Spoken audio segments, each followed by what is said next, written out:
நிறைய பேருக்கு மட்டன் விட சிக்கன் தான் ரொம்ப பிடிக்கும். ஆனா, இந்த மாதிரி ஒரு தடவ மட்டன் கிரேவி செஞ்சு குடுத்தீங்கன்னா, கண்டிப்பா அவங்களுக்கும் மட்டன் பிடிச்சிரும். அந்த அளவுக்கு டேஸ்டியா இருக்கும். ஒயிட் ரைஸ், பிரியாணி எல்லாத்துக்குமே அட்டகாசமா இருக்குங்க.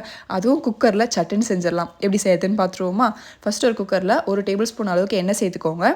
இந்த ஸ்பைசஸ் எல்லாமே என்னன்றத கிளியரா நான் லிஸ்ட் பண்ணிடுறேன். செக் பண்ணிக்கோங்க. இத லைட்டா வறுத்து விட்டதுக்கு அப்புறமா, 1 தக்காளி, 10, 12 பல் அளவுக்கு பூண்டு, 2, 3 துண்டு இஞ்சி, 3 பச்சை மிளகாய் சேர்த்துட்டு நல்லா வதக்கி விட்டதுக்கு அப்புறமா, ஆற வச்சு மிக்ஸி ஜார்ல சேர்த்து ஃபைன் பேஸ்ட்டாக அரைச்சிக்கோங்க.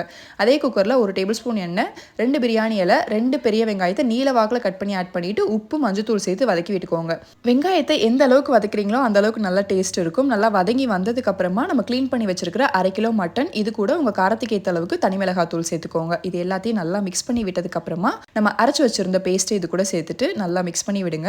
இந்த ஸ்டேஜில் தண்ணி சேர்க்கவே கூடாது. அப்படியே வேக விட்டிங்கன்னா லைட்டாக எண்ணெய் தெளிஞ்சு வர மாதிரி இருக்கும். அந்த டைமில் 2 டம்ளர் அளவுக்கு நான் தண்ணி சேர்த்துருக்கேன். மட்டன் வேகிற அளவுக்கு நீங்கள் தண்ணி அட்ஜஸ்ட் பண்ணி ஆட் பண்ணிக்கோங்க. எல்லாத்தையும் நல்லா மிக்ஸ் பண்ணி விட்டுட்டு மேலாப்பில் கொஞ்சம் கருவேப்பிலை சேர்த்துட்டு மூடி போட்டு 5லேருந்து 6 விசில் விட்டிங்கன்னா சூப்பர் டேஸ்டியான மட்டன் கிரேவி ரெடி. இதை மறுபடியும் அடுப்பில் வச்சுட்டு இன்னும் ட்ரை ஆக விட்டிங்கன்னா சைடிஷாக கூட யூஸ் பண்ணிக்கலாம். ரொம்பவே நல்லாயிருக்கும். ட்ரை பண்ணி பாருங்கள்.